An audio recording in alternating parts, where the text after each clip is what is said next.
Willkommen, bienvenue, welcome dans une nouvelle vidéo. Tchin tchin.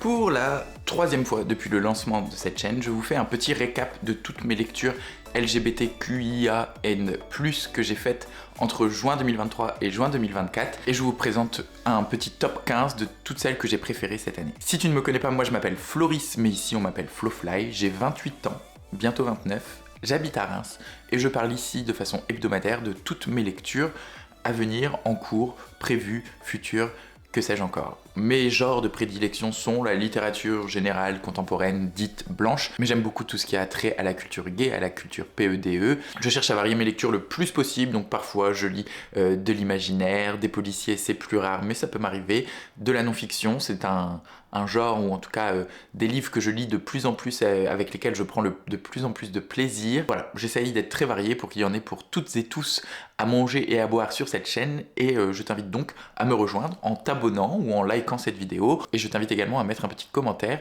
en te présentant et en me parlant de tes goûts de lecture. Peut-être que nous avons des affinités de lecteurs. J'ai sélectionné donc 15 livres que j'ai lus entre juin 2023 et aujourd'hui, le 9 juin 2024, le 8 juin 2024.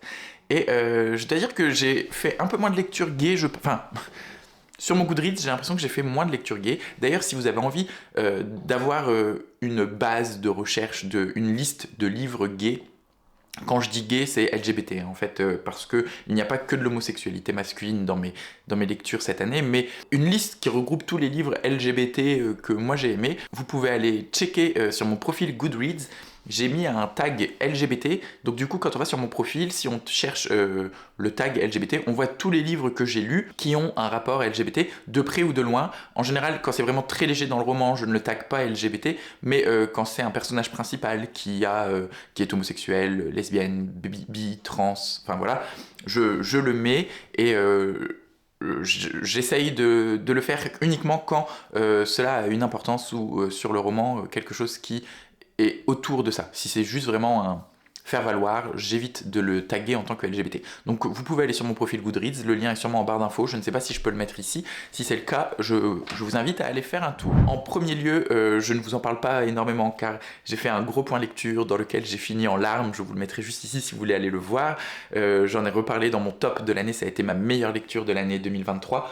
Ne suis jamais de larmes sanglantes de Jonas Gardel aux éditions Gaïa, qui est une maison d'édition québécoise, je crois. C'est un roman qui est traduit du suédois, dans lequel on va suivre Rasmus et Benjamin, qui sont deux jeunes, très jeunes homosexuels, qui ont 18-20 ans, en 1982, donc au début de l'épidémie de sida à Stockholm.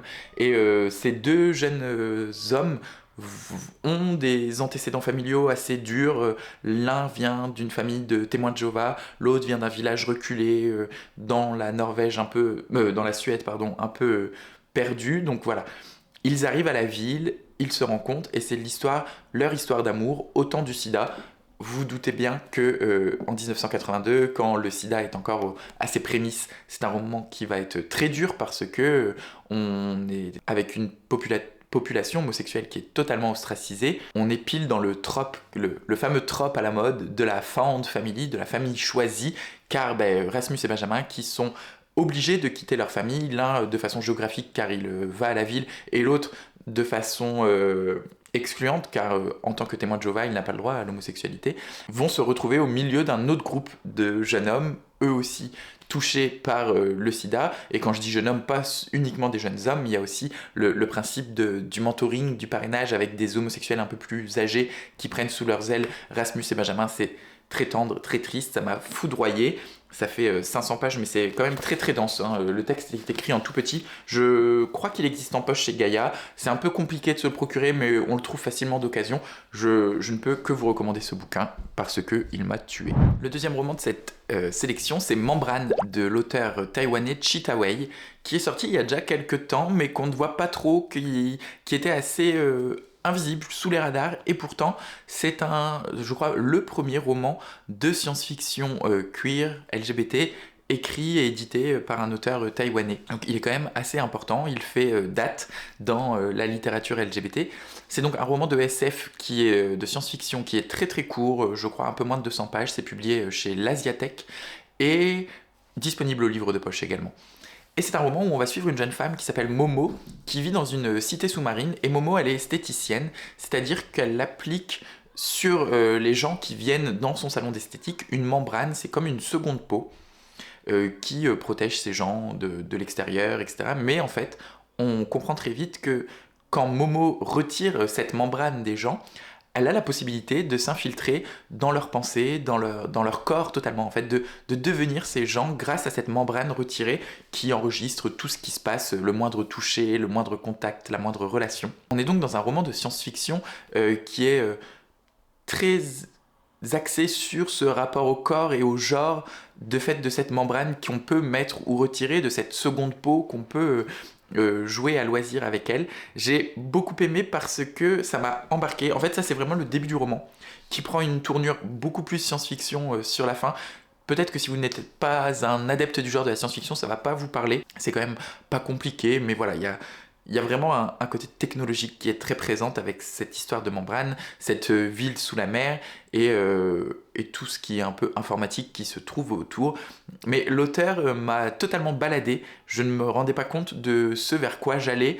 La question du genre qui est plutôt en filigrane prend de l'importance. On n'est qu'avec des personnages féminins qui sont pour la plupart lesbiens, donc grosse représentation de personnages lesbiens, alors que l'auteur Chitaway est lui-même un homme cis, je crois, gay, mais c'est vraiment très bien fait. Alors après, je ne crois pas avoir eu dans mon entourage des personnes lesbiennes l'ayant lu et m'en ayant fait un retour. Je pense qu'en termes de représentation, on est quand même plutôt sur quelque chose de bien fait avec une relecture sensible parce que l'auteur est très engagé, très militant pour la cause LGBT à Taïwan, qui est quand même un des pays enclavés dans la Chine et en Asie qui est le plus en avance sur toutes ces questions de droit et de militantisme LGBT. Donc un petit roman qu'on voit pas forcément et qui pourtant est très intéressant et très intelligent. Je suis plutôt content parce que ma liste alterne plutôt bien les différentes lettres du sigle LGBT. On a commencé avec les gays, on a eu les lesbiennes, et maintenant on arrive avec les femmes trans.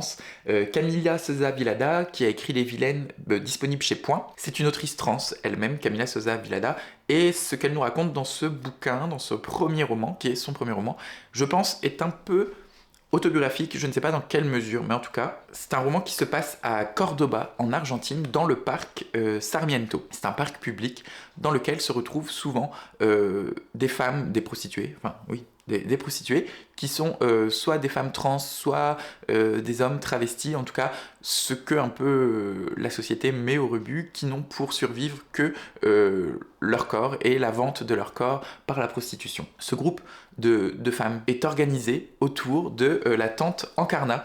La tante Encarna, c'est vraiment la figure de cette matriarche un peu bourrue, assez stricte et sévère, mais qui a une maison et qui regroupe toutes ces femmes. C'est pas la proxénète vraiment crasseuse et méchante et voilà qui prostitue ces jeunes femmes, c'est plutôt elle-même, elle a été prostituée. Je ne suis plus sûr de savoir si elle se prostitue encore au moment où le bouquin est écrit, mais elle prend sous son aile une jeune femme qui est nouvellement prostituée, nouvellement arrivée dans ce parc, et elle va l'aider à, sinon à en sortir, à arborer fièrement qui elle est et à s'affirmer en tant que femme trans et prostituée. C'est un roman qui est très en avance sur le travail du sexe, ou en tout cas qui parle de ces travailleuses du sexe de façon totalement ouverte, décomplexée, et qui n'essaye pas de cacher cette prostitution.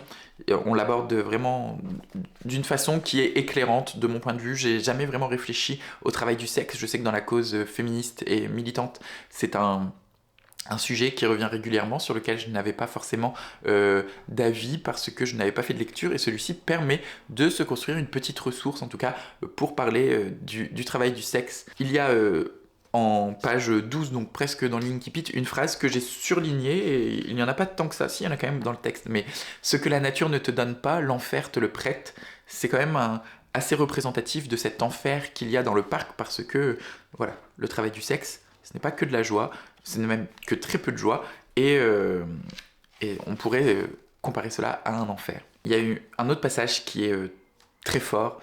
« Telle était la rage qu'ils avaient inoculée en chacune de nous, Prendre la ville d'assaut, tel était notre désir profond. En finir une bonne fois pour toutes avec tout ce monde hors de notre monde, du monde légitime. Je me demande ce qui se serait passé si au lieu d'enfuir la rage au plus profond de notre âme trans, nous nous étions organisés. Où nous a mené le fait de ravaler notre venin, à mourir jeunes, car sauf dans ces soudains et rageurs élans fratricides, nous les trans, nous ne faisions pas de mal à une mouche. Voilà, le personnage principal est donc une femme trans, et il y a toute cette engouement militant autour de la transidentité qui est très fort dans le roman. Ensuite, très rapidement, car je vous en ai parlé la semaine dernière, La fin des monstres de Talma Desta, qui est un récit publié chez La Déferlante, la maison d'édition La Déferlante, un récit très court sur la transition de Talma Desta et sa transidentité.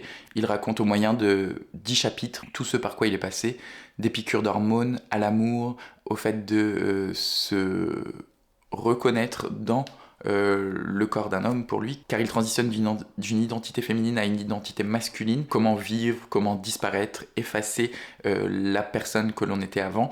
C'était très fort, c'est d'utilité publique, j'ose le dire. J'aimerais vraiment que mon neveu, quand il sera un peu plus grand, et plein d'autres personnes lisent ce texte, car il m'a fait beaucoup de bien, il m'a appris beaucoup de choses, et il m'a donné une folle envie de m'engager, et j'aime les livres qui font bouger et qui me font bouger personnellement. Ensuite, un livre d'un genre tout autre, La maison aux pattes de poulet de Jenna Rose Nethercott.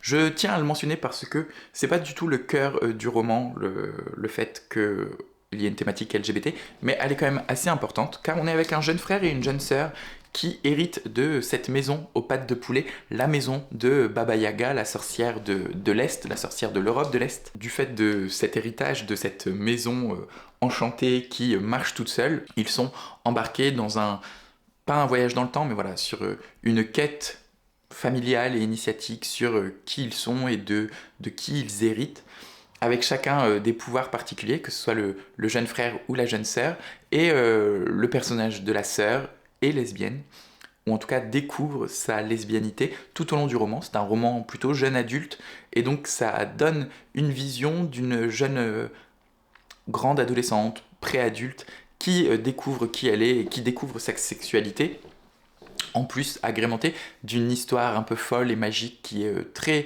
plaisante à lire et qui aussi traite des pogroms et de l'histoire du judaïsme dans la Russie au début de l'ère soviétique ou avant le soviétisme. Donc j'ai vraiment beaucoup aimé, j'ai corné plein de pages, ça avait été une excellente lecture qui était très forte et très dure sur le plan historique, mais beaucoup plus douce sur le plan LGBT pour le coup, relationnel. C'est une relation qui est assez apaisée, entre deux personnages plutôt hauts en couleur et qu'on ne s'attend pas forcément dans le bouquin. Donc vraiment une excellente lecture que je vous recommande parce que ça permet aussi de sortir des sentiers battus et d'une littérature qui est très souvent très engagée, très militante, à juste titre d'ailleurs, et c'est ce que j'aime aussi. Là, on est dans une lecture beaucoup plus douce sur le trait du militantisme LGBT, mais qui néanmoins frappe fort. Ensuite, un roman de la rentrée littéraire que je n'ai plus en ma possession, c'est Ce que je sais de toi de Éric Charcourt. Pour le coup, c'est pas non plus une lecture qui est très militante, bien que les deux personnages principaux soient homosexuels. On va suivre un médecin en Égypte, car Éric Charcourt est d'origine égyptienne. C'est un roman québécois qui a été publié, je ne sais plus dans quelle maison d'édition, en septembre. Et ce médecin en Égypte va ouvrir un dispensaire dans lequel des foules et des foules de personnes vont faire la queue pour avoir un accès aux soins qui est très limité en Égypte à l'époque où le texte est écrit, mais c'est assez contemporain, c'est pas si vieux que ça malheureusement. Et dans ce dispensaire, il va rencontrer un jeune homme qui va lui demander de venir voir sa mère qui est alitée et qui ne peut pas bouger. Donc il demande au médecin de quitter le dispensaire pour aller avec lui jusque chez sa mère et va s'installer une relation. C'est un roman qui, en soi, sur la narration, j'avais même pas mis 4 ou 5 étoiles, je crois que j'étais resté sur un 3 étoiles, mais a posteriori, en revoyant la liste, je me dis que 3 étoiles c'était peut-être un peu sévère. Bref, c'est vraiment à l'appréciation de chacun. Mais la narration est assez classique, l'histoire également. On est avec deux personnages de classes sociales différentes. Le médecin qui a un pouvoir d'achat, qui a une position, et ce jeune homme des bas quartiers qui survit en travaillant de petits boulots, en vivant avec sa mère, qui est dans une relation... qui n'assume pas du tout son homosexualité. Voilà, quelque chose d'assez classique dans la littérature gay, avec cet ascendant social et économique d'un personnage homo sur l'autre. Mais en fait, ce qui m'a beaucoup plu et ce qui me reste en tête, c'est surtout la forme de ce texte qui a une narration particulière avec, je crois, trois parties où le narrateur et les locuteurs changent de ton, changent la personne à qui il s'adresse.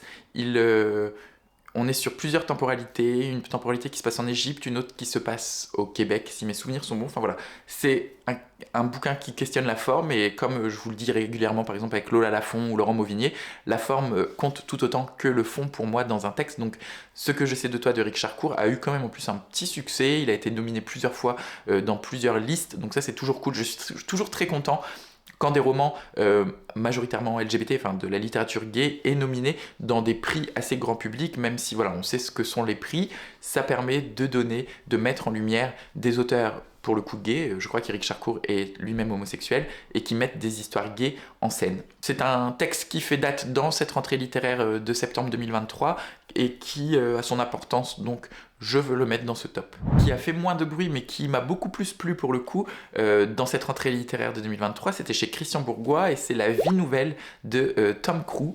La vie nouvelle, c'est un roman qui part d'un fait divers, enfin pas d'un fait divers, mais d'un fait historique réel, le procès de Oscar Wilde. C'est pas le début du roman, mais le procès d'Oscar Wilde est en gros au milieu du bouquin, et tout ce livre se construit un peu autour du procès pour homosexualité dont a été victime Oscar Wilde à la fin du 19e siècle, si mes souvenirs sont bons, 1890 et quelque chose comme ça. On va être avec deux hommes qui sont chercheurs, chacun de leur côté, enfin qui sont écrivains, qui écrivent et qui étudient. Un homme qui est dans une relation, on est à la fin du 19e siècle à Londres, donc, voilà, vous avez le contexte de la société. Un homme qui est marié, qui a des enfants, totalement hétérosexuels, mais, enfin pas totalement hétérosexuels, mais une vie en apparence hétérosexuelle, mais qui le soir venu ou la journée en cachette va dans les parcs pour essayer de rencontrer des hommes dans les buissons. De l'autre côté, on a un autre homme qui lui est beaucoup plus ouvert et qui s'intéresse justement à cette vie nouvelle, comme nous l'indique le titre du bouquin, la vie nouvelle, c'est-à-dire une nouvelle façon de vivre sa sexualité et le mariage, la relation de couple. Il va se marier avec une femme qui est lesbienne et qui est très engagée sur le militantisme et tout ce qui est du côté lesbien et cette notion du couple. Et donc, tandis que lui expérimente vraiment au plus proche cette vie nouvelle qu'il met en forme avec sa femme et ce couple assez hétéroclite. Bref, je sais plus. Enfin bref, ils se mettent en contact, les deux personnages, celui qui a la vie hétérosexuelle et l'autre qui est beaucoup plus ouvert, pour essayer d'écrire un texte sur l'histoire de l'homosexualité depuis l'Antiquité jusqu'à nos jours.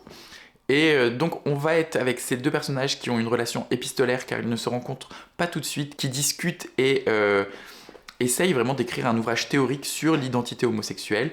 Et survient le procès d'Oscar Wilde et comment tout cela va chambouler leur projet scientifique de recherche en tout cas.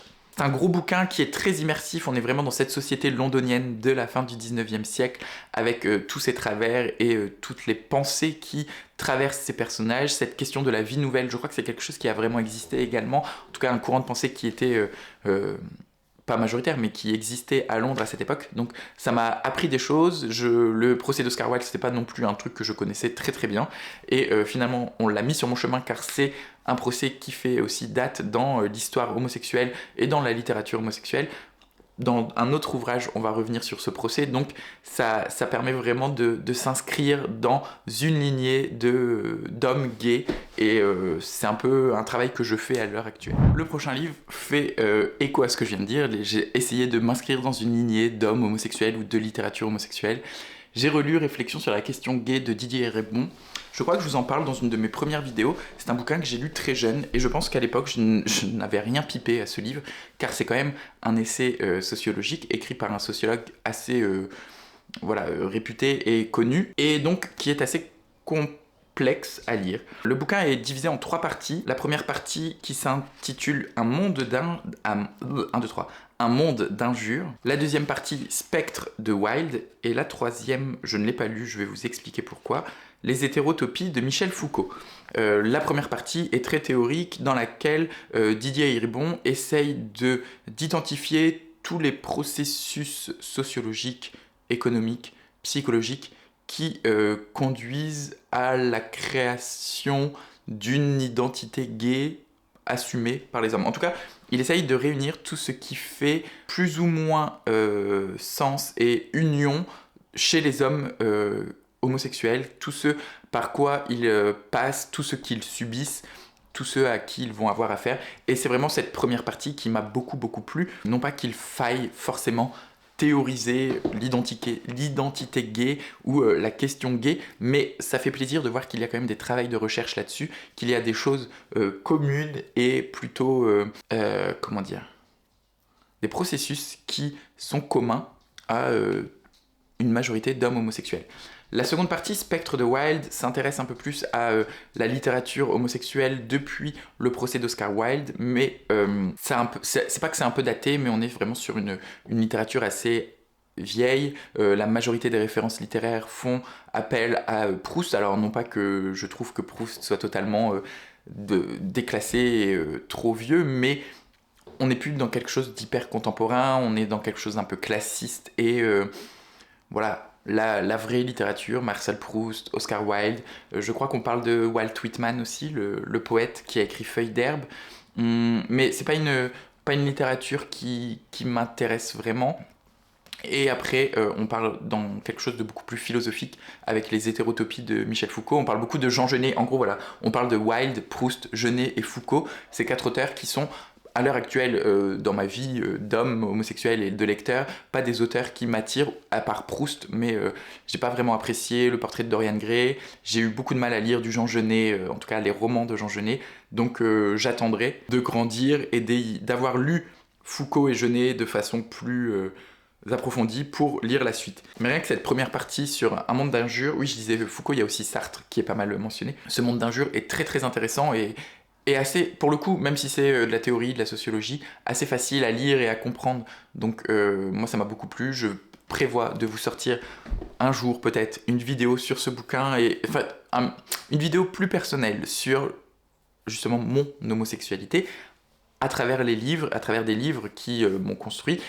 Et donc, je partirai probablement de cette première partie de Didier Ribon, le monde d'injures et des processus qu'il met en exergue pour construire ma vidéo. Mais ça, c'est un autre sujet, on verra plus tard. Ensuite, j'ai vraiment beaucoup aimé Adieu Triste Amour de Myrion Mal, qui est une BD qui, je pense, est publiée chez La Ville Brûle, qui est une maison d'édition assez engagée et militante.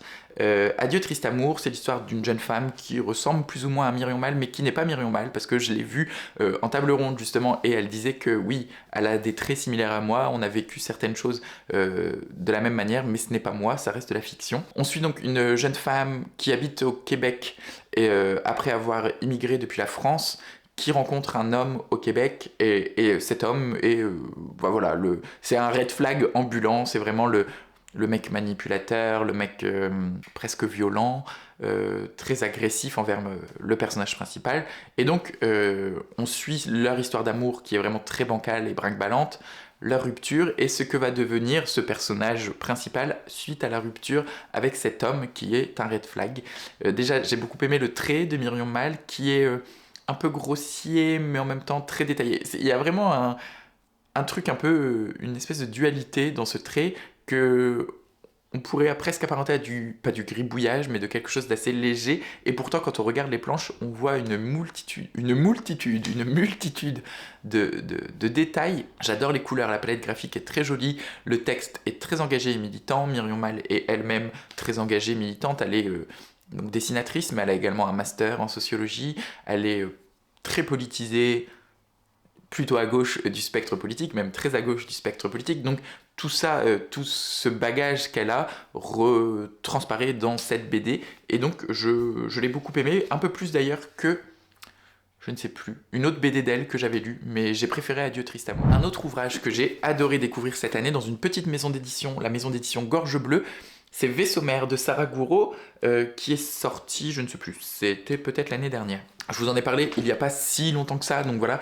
Mais Vaisseau Mère, c'est l'histoire d'une maison à Nantes qui est pareil à un bateau qui recueille tous les naufragés, va regrouper en son sein un spectre de personnes queer, LGBT, freaks, drag queen, tout ce que vous voulez, vraiment tout toute cette population gay que j'aime et que j'affectionne et à qui je veux donner une place et une voix. Du point de vue de Judy qui est une jeune femme qui quitte Paris du jour au lendemain, qui arrive à Nantes et qui en gros débarque dans cette maison de fous, dans cette maison cabaret, car au rez-de-chaussée de la maison il y a une pièce de vie qui est aménagée un peu comme un bar et comme une scène de drague, et donc plusieurs personnages dans la maison sont des drag queens, d'autres sont plutôt... Enfin, des drag queens, il y en a des très jeunes, des très récentes qui questionnent beaucoup le genre, la non-binarité, des drag queens un peu plus anciennes à la mode je vais pas dire de chez Michou, parce que chez Michou on n'est pas vraiment dans du drag, mais plutôt dans du travestissement qui est une sous-branche du drag, enfin voilà, mais des drag queens un peu plus classiques, un peu plus comédie queen, on dit chez les drag queens, mais voilà, tout ça qui se mélange. On parle beaucoup de transidentité, il y a des personnages trans qui sont très importants, qui mènent une vie de famille normale, et c'est aussi un schéma de famille normale, un schéma de famille alternative qui est proposé par l'autrice et qui permet d'aborder de façon militante, c'est quand même un bouquin qui est très engagé, une histoire qui, un jour, je l'espère, sera banale dans notre société. Donc vraiment, une ode à la fête, à la joie, au militantisme, en France, écrit par une Française, c'est assez peu régulier pour qu'il faille le mentionner. Cette année, j'ai également repris ma lecture des Chroniques de San Francisco, donc pareil, il faut que je le mentionne. Je crois que dans ma première vidéo de Top LGBT, je parlais des Chroniques de San Francisco. C'est en gros les bouquins qui ont été écrits beaucoup plus tard que les chroniques par Armistead Maupin. Ça se passe, donc c'est l'épisode 7, donc c'est le 7e tome, ça se passe... même dans le temps, beaucoup plus tard, Marianne Singleton, personnage principal des chroniques, a quitté San Francisco. Et donc, je crois qu'il y a 3 ou 4 livres. Je pense 3. Celui-ci est le premier. Michael Tolliver est vivant. Donc, on se concentre sur Michael Tolliver, le personnage secondaire, le deuxième personnage principal des chroniques de San Francisco, qui est le meilleur ami de Marianne. Le tome 8 s'appelle Marianne en automne. Donc là, on voit comment a grandi Marianne. Et je crois que le tome 9 s'appelle Bye Bye Madame Madrigal, ou Bye Bye... Enfin bref, c'est sur Madame Madrigal qui est la logeuse de tout ce groupe. Et je ne sais pas si c'est déjà le cas ou si ça va bientôt sortir, mais il va y avoir un tome sur Mona, qui est aussi un personnage des Chroniques de San Francisco, qui va bientôt la sortir, ou qui est sorti, réécrit par Armistead Maupin. C'est toujours aussi frais, ça se lit de façon hyper rapide. C'est alors un peu moins de dialogue, mais il y a quand même beaucoup de dialogue dans toutes les Chroniques de San Francisco, notamment les premiers. Les premiers, c'est presque des épisodes de série, des scénarios, parce qu'il y a très peu de descriptions, on est vraiment dans du dialogue, mais là, un peu plus quand même de narration que dans les autres. Et Michael Tolliver, donc, qui est un homme gay, qui, au début des années 70-80, dans les premiers tomes, là, a vieilli. Et donc on parle beaucoup de l'agisme chez les homosexuels, comment être un homo de 50 ans dans une ville encore très festive, c'est San Francisco. Michael Tolliver habite avec son mari toujours à San Francisco, une ville où la fête, le sexe libéré, les questions d'identité et de sexualité sont encore très voilà, très pas novatrices, mais on est un peu le fer de lance, c'est comme ça qu'on dit? Non, je ne sais plus. Mais c'est là où naît un peu toutes ces nouvelles questions sur les identités et sur les orientations sexuelles. Donc dans cette ville qui est en constant renouvellement, comment moi, un vieil homme de 40-50 ans, qui est connu l'épidémie de sida et tout ce qui s'en est suivi, je vis parmi cette foule de personnages gays un peu plus jeunes. Et ça m'a beaucoup plu. Nombreux sont les personnes qui trouvent que ça perd en qualité. C'est vrai qu'on est... On n'est plus dans quelque chose d'aussi novateur qu'étaient les Chroniques de San Francisco, à l'époque où les Chroniques de San Francisco sont sorties. Pour autant, est-ce que c'est totalement mauvais? Non, parce que les Chroniques de San Francisco, c'est pas un monument de la littérature pour la forme, c'est un peu un étendard ou voilà, quelque chose qui fait mouche parce que sorti à une époque donnée, et qui est toujours très divertissante en fait. C'est moi le côté vraiment divertissant des chroniques qui me plaît. L'avant-dernier, c'est 4% en théorie de Mathias Chaillot, publié aux éditions de la Goutte d'Or. C'est un essai de non-fiction dans lequel Mathias Chaillot, qui est journaliste et photographe, va s'intéresser à toutes les théories qui ont été faites, toutes les recherches scientifiques qui ont été faites autour de l'homosexualité. En théorie, il y aurait dans notre société 4% de personnes homosexuelles Et donc, ces 4%, ils ont été étudiés par des chercheurs, par des scientifiques, pas toujours à juste titre, pas toujours pour défendre, même très, très peu souvent pour défendre ces homosexuels, mais on a essayé de chercher d'où venait cette homosexualité. Est-ce que c'est dans les gènes? Est-ce que c'est dans la fratrie? Est-ce que c'est par la socialisation primaire, secondaire? Est-ce que c'est à cause de la mère? Est-ce que c'est à cause du père? Voilà. Et donc, l'auteur, Mathias Chaillot, va va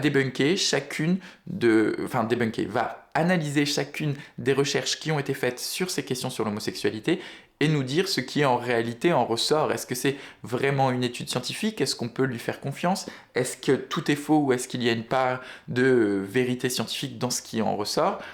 Et sans forcément lui donner raison à l'un ou à l'autre, ou en tout cas de donner lui-même une théorie sur d'où vient l'homosexualité, on passe un spectre à peu près sur le XXe siècle. On parle un peu aussi de la psychanalyse avec Freud, oui, c'est Freud, je crois, qui a parlé en premier en tant que psychanalyste de l'homosexualité, mais c'est pas le cœur du roman, la psychanalyse des Freud. Mais voilà, on brosse un large éventail de tout ce travail de recherche scientifique ou pseudo-scientifique pour au final apporter une conclusion qui n'est pas très arrêtée, mais qui est, à mon sens, la meilleure conclusion qu'on pouvait apporter à ce bouquin. Ma réponse est pleine de zones d'ombre et de flou, constamment mouvante, et c'est ce qui la rend belle parce que c'est mon explication à mon désir. Me voilà bien obligé d'admettre, somme toute, que je ne sais toujours pas comment ni pourquoi je suis devenu gay. Mais je sais une chose, je suis chanceux de l'être. Et je me trouve aussi très chanceux d'être homosexuel ou gay, en fonction de ce que vous préférez. Enfin, le dernier bouquin, c'est un recueil de poésie, Manuel pour changer de corps, de Noah Truong. Noah Truong est un homme trans qui a donc écrit de la poésie chez Cambourakis. C'est un recueil de poésie qui est très contemporaine, qui casse tous les codes classiques de la poésie, de la prosodie, voilà. C'est écrit dans tous les sens, ça rime pas toujours, c'est de la poésie comme je l'aime, de la poésie qui s'affranchit, de la poésie qui se renouvelle, et de la poésie très très intime parce que dedans, on va nous parler de cette question de transition F2M, donc female to male, de femme à homme, même si le terme de femme et d'homme est pas vraiment proche de female to male, de souvenirs de son enfance trans, de féminisme, de mode de vie queer, LGBT, voilà. Il n'est pas très vieux, il n'y a pas son âge, mais je pense que j'ai à peu près le même âge que Noah Truong. Il doit avoir une trentaine d'années, donc évidemment je me reconnais, même si je ne suis pas une personne trans, dans tout ce qui a trait à l'expérience queer, à l'expérience freaks, ou en tout cas d'être en dehors, minoritaire, en dehors de la majorité de la société, de par mon orientation sexuelle, lui plutôt de par son identité. Ça m'a vraiment touché. Il y a des poèmes sur comment la famille... Enfin, un poème sur la mère, justement, sur comment la famille accepte ou non d'ailleurs cette homosexualité. Il s'appelle Chante Billy Chante, qui est vraiment un poème très très fort dont j'ai essayé de faire une lecture sur Instagram, mais ça tenait pas dans 1 minute 30, donc c'était casse-pied. Mais voilà, c'est vraiment un recueil de poésie que je vous recommande car c'est un auteur concerné qui parle de son expérience intime, mais qui est également assez universelle, n'étant moi-même pas un homme trans. Je me suis retrouvé dans de nombreux poèmes. Cette vidéo a été, je pense, beaucoup plus longue que ce que je pensais à la base. Ma foi, c'est pas grave, je pense que c'est parce que je parle de sujets qui m'animent et donc je disserte un peu plus longuement que d'habitude. Si vous lisez ou si vous avez déjà lu un de ces différents bouquins, n'hésitez pas à me le dire en commentaire et me dire ce qui vous a plu et lequel de cette sélection vous donne le plus envie si vous ne l'avez pas lu. Je serai ravi de discuter avec vous et n'hésitez pas également non plus à me dire quelle est votre meilleure lecture LGBT de 2023-2024 pour que je puisse aller fouiner et jeter un œil sur ces livres. En tout cas, si ça vous a plu, je vous invite à liker la vidéo, à vous abonner, à la faire voyager, la partager et à la commenter. Je vous souhaite comme toujours d'excellentes lectures gays, d'excellentes découvertes gays et d'être heureux.